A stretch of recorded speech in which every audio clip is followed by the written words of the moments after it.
नमस्कार साथियों, कैसे हैं? मैं आयुष सिंह और एक बार फिर से आप लोगों के बीच आ गया हूँ आपके सब्जेक्ट फार्माकोलॉजी की एक नई क्लास लेके, है ना। लास्ट लेक्चर में हम लोगों ने पढ़ा था, बेसिक टर्मिनोलॉजी पढ़ी थी क्या कि drugs acting on peripheral nervous system की जो ड्रग्स पेरिफेरल नर्वस सिस्टम पे काम करती है ना, जो यूज करी जाती है और एनी काइंड ऑफ डिसऑर्डर या फिर कुछ भी अपन को ऐसी प्रॉब्लम होती है नॉन पेरिफेरल नर्वस सिस्टम, तो जो जो ड्रग्स प्रेस्क्राइब करी जाती है ना, उनका जो है मैकेनिज्म ऑफ एक्शन, ये सारी चीजें हम लोग पढ़ने वाले हैं, है ना। तो कोलिनर्जिक ड्रग्स जो है इन्हें हम लोग कोलिनोमाइमेटिक ड्रग्स भी बोलते हैं, सिंपैथोमाइमेटिक ड्रग्स भी बोलते हैं। आज हम लोग इनको पढ़ना है न्यूरो ह्यूमरल ट्रांसमिशन, है ना। न्यूरो ह्यूमरल ट्रांसमिशन पढ़ना है कि जो है कोई भी ड्रग कैसे काम करती है, नहीं सॉरी, जो कोलिनर्जिक ड्रग्स होती हैं इनका न्यूरो ह्यूमरल ट्रांसमिशन कैसे कैसे होता है। अब न्यूरो ह्यूमरल ट्रांसमिशन कैसे होता है, न्यूरो ह्यूमरल ट्रांसमिशन का पहली बात मतलब क्या होता है। जो जैसे हम लोग कोई भी सिग्नल भेज रहे हैं थ्रू नर्व सेल, है ना, या किसी केमिकल के द्वारा या किसी लिक्विड के द्वारा, है ना, उसे हम बोलते हैं neuro humoral transmission. Signal in the sense की बॉडी से कोई भी सिग्नल ब्रेन तक आ रहा है या ब्रेन से किसी बॉडी तक आ रहा है थ्रू नर्व्स न्यूरॉन्स, तो उसे हम लोग बोलते हैं क्या, न्यूरो ह्यूमरल ट्रांसमिशन। ठीक है, तो पहले तो इसमें मेन क्या है, न्यूरॉन और न्यूरो ट्रांसमीटर्स मेन है, न्यूरॉन और न्यूरो ट्रांसमीटर्स।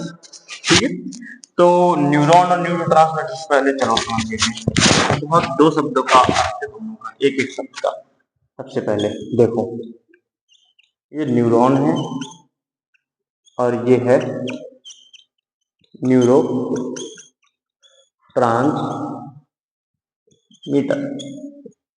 तो समझ लो ये है वायर और ये है इलेक्ट्रिसिटी। घर में देखा है, घर में देखा है क्या, तार फैले हुए, इलेक्ट्रिसिटी लाइन फिट कराई जाती है बिजली वालों में। तो जब वो लाइन फिट हो गई तो न्यूरॉन है वो, और जब उसमें आपने आपने खंभे से कनेक्शन ले लिया, किसी पोल से कनेक्शन ले लिया और उसमें लाइट आ गई, उसमें उजाला हो गया, पंखे चलने लगे, तो वो कौन है, वो कौन आ गया, न्यूरो ट्रांसमीटर आ गए। बॉडी की बात कर रहा हूँ, एग्जाम्पल देखिए लाइट का। ठीक है, तो न्यूरॉन एक वायर की तरह काम करता है और उसमें जान डालने का कौन काम करता है, न्यूरो ट्रांसमीटर। ठीक है, मतलब वायर के अंदर क्या बहती है, इलेक्ट्रिसिटी बहती है ना, ऐसे न्यूरॉन के अंदर न्यूरो ट्रांसमीटर फ्लो होते हैं। ठीक है, और आगे जा जाके जो है सिग्नल्स पहुंचाते हैं। आज हमको पढ़ने हैं कि न्यूरो ह्यूमरल ट्रांसमिशन कैसे होता है, किसका बात कर रहे हैं हम लोग, कोलिनर्जिक ड्रग्स की। जल्दी समझेंगे, ज्यादा दिमाग नहीं लगाना, जो जितना सीधा सीधा समझना है, फालतू उसमें नहीं सोचना है। और दूसरी बात है कि ध्यान बहुत देना है, अगर उसमें 5 सेकंड आपने थोड़ा यहाँ लेफ्ट राइट करा तो दोबारा ही वीडियो देखना पड़ेगा आपको पूरा। सबसे पहले हेलो, मैंने यहाँ पे बना दिया, ये हो गया एक न्यूरॉन, ये हो गया दूसरा न्यूरॉन। ठीक है,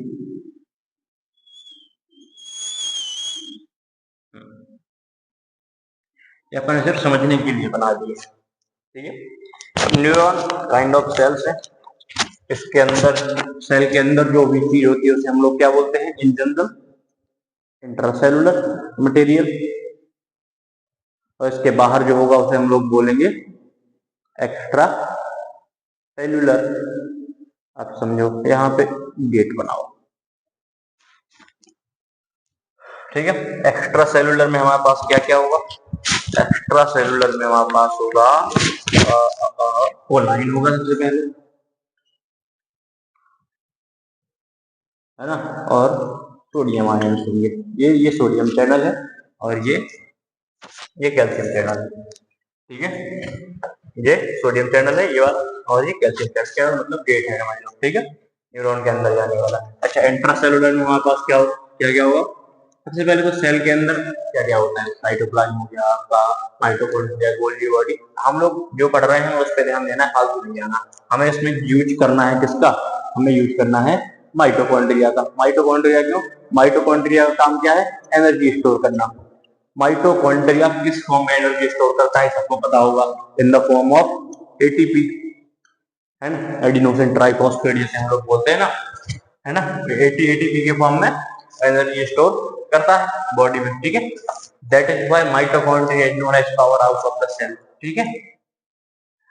बोलते हैं ना कि व्हाट इज माइटोकॉन्ड्रिया, तो सिक्स्थ का बच्चा बोले एकदम फ्लो में, mitochondria is the power house of the cell. Power house क्यों, पावर हाउस का काम क्या होता है, एनर्जी स्टोर करना। इसी तरीके से सेल के एनर्जी कौन स्टोर करता है, माइटोकॉन्ड्रिया। माइटोकॉन्ड्रिया कैसे रखता है एनर्जी, एटीपी बना के। जैसे आप अपने घर में पैसा रख लो, लेकिन वो पैसा पैसा ना हो, क्या है, सोना हो।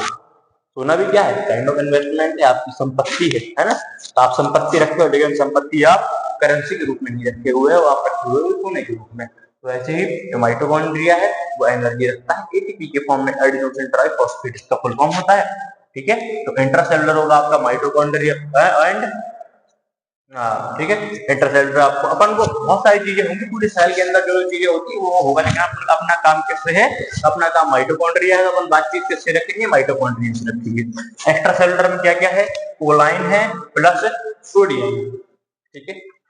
अब ये इस गेट से कौन कौन, कोलाइन और सोडियम चैनल। अच्छा, इंटरसेलुलर में एक चीज जो न्यूरॉन के अंदर ही होती है, कोलिनर्जिक न्यूरॉन के अंदर जो चीज होती है वो है एसिटाइल को एंजाइम ए, ठीक है, एसिटाइल को एंजाइम ए, ठीक है। अब ये कोलाइन और सोडियम यहां से इस गेट से अंदर आएंगे, तो प्लस ये और प्लस में क्या हो जाएगा, एटीपी एनर्जी, ये बना देंगे सब मिला के एसिटाइल कोलाइन, ठीक है। एसिटाइल कोलाइन से जब सोडियम अंदर जाता है तो इसे बोलते हैं, इस प्रोसेस को बोलते हैं हम लोग, लिख दूं, नहीं कंफ्यूजन ना हो तो लिख दूं, इसको बोलते हैं डिपोलराइजेशन। जब सोडियम चैनल से अंदर जाता है तो उसको हम लोग बोलते हैं डिपोलराइजेशन। अब जैसे मान लो कोई इम्पल्स आया, कोई भी इम्पल्स आया, इम्पल्स इन द सेंस कि कोई भी सिग्नल भेजना है ना, वो सिग्नल आया एज ए इम्पल्स, है ना। तो इतने में क्या होगा, इतने में यहाँ पे रहेगा कैल्शियम, ठीक है, यहाँ पे रहेगा कैल्शियम। ये कैल्शियम चैनल है, ये सोडियम चैनल था, ये कैल्शियम चैनल है, कैल्शियम के लिए, ठीक है। तो यहाँ पे ये एसिटाइल कोलाइन जो है आपका ये बन रहा है और ये पे स्टोर भी होगा, है ना। एक वेसिकल होता है, वेसिकल यानी बर्तन टाइप होता है न्यूरॉन के अंदर, उसमें स्टोर होता रहता है, ठीक है। तो ये कैल्शियम चैनल है, सॉरी कैल्शियम, तो ये स्टोर हो रहा है। अब जैसे कोई इम्पल्स आया, क्या आएगा, इम्पल्स आया, इम्पल्स आएगा तो क्या होगा, इम्पल्स आया क्या होगा, तुरंत कैल्शियम चैनल अंदर भागेगा, कैल्शियम चैनल इस गेट से अंदर जाएगा और एक वोल्टेज ग्रेडियंट बना देगा। Voltage gradient can be said as potential difference also, ठीक है, या फिर वोल्टेज ब्रेक कर देगा। जैसे वोल्टेज ब्रेक होगा, एसिटाइल कोलाइन आके इसकी वॉल से चिपक जाएगा। क्यों, क्योंकि ये सीधा सीधा बाहर नहीं जा सकता, ठीक है, सीधा बाहर नहीं जा सकता, ये अपन ने कल भी देखा था, सॉरी लास्ट लेक्चर जो था उसमें देखा था, है ना। अच्छा, पहले ये समझ लो इन्हें बोलते क्या है। ये जो पहला न्यूरॉन है इसे हम लोग बोलते हैं प्री साइनेप्टिक,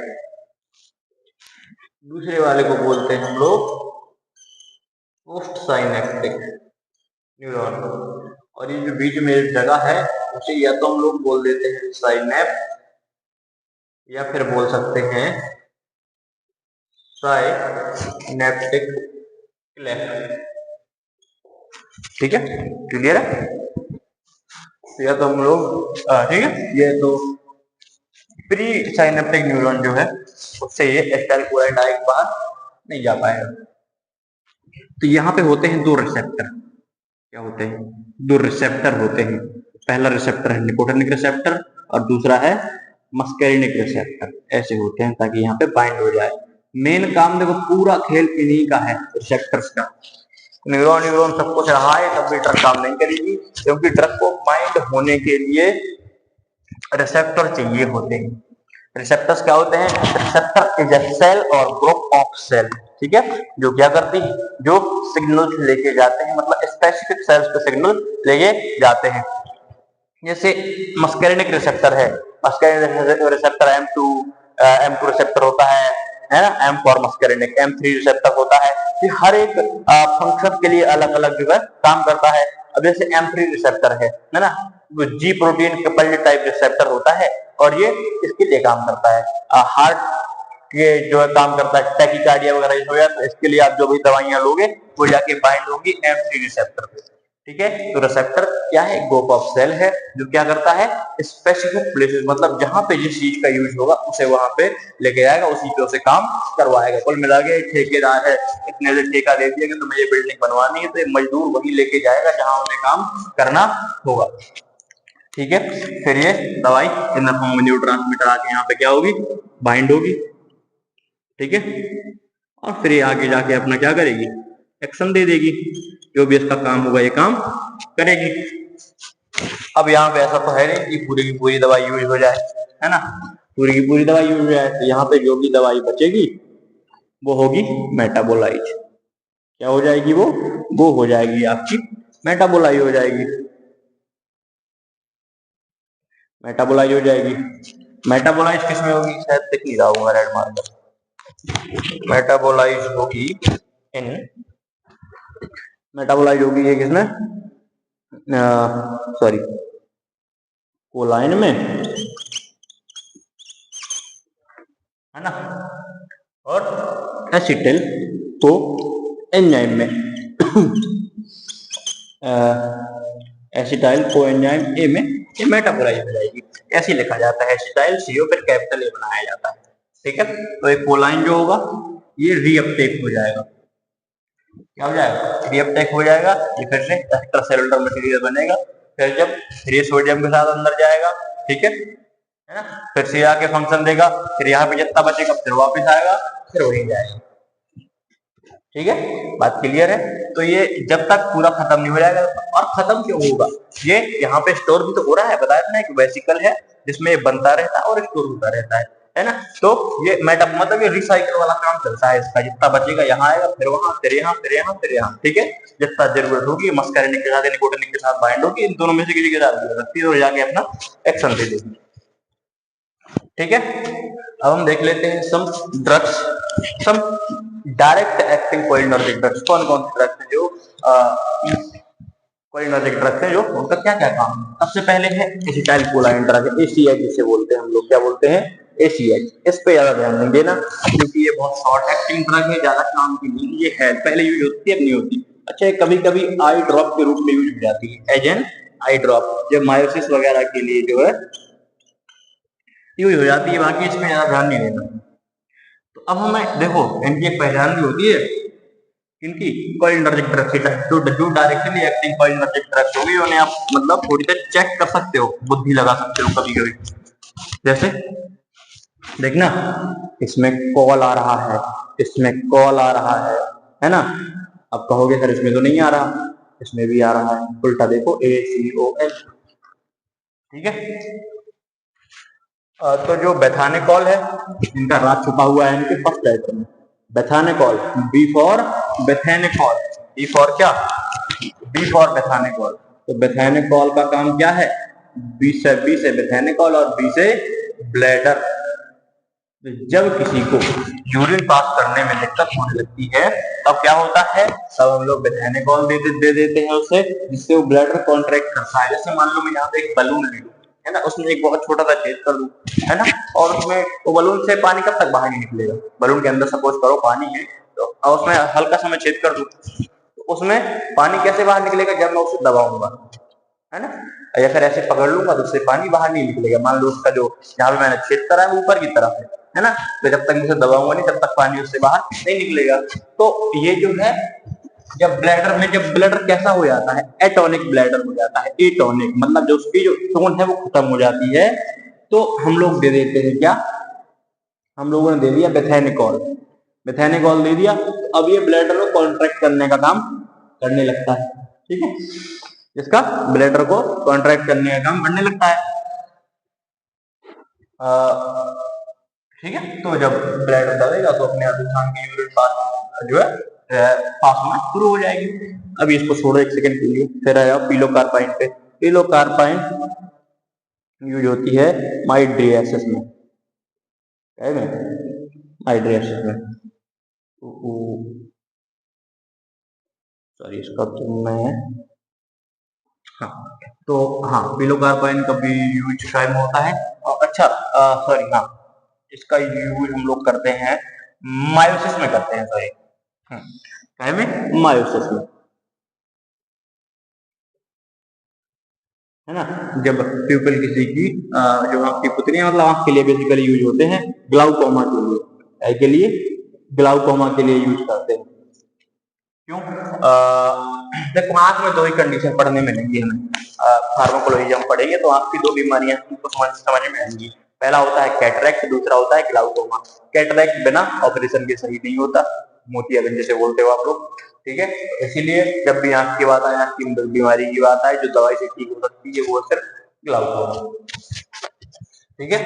अच्छा, कार्बाकॉल जो है, कार्बाकॉल, सी से कार्बाकॉल समझ लो, कॉमन दवाई है, मतलब M2 रिसेप्टर और M3, मतलब ये मल्टीपल जगह काम कर सकती है, ठीक है। ठीक है, that's it for the this class, see you in the next one, thank you.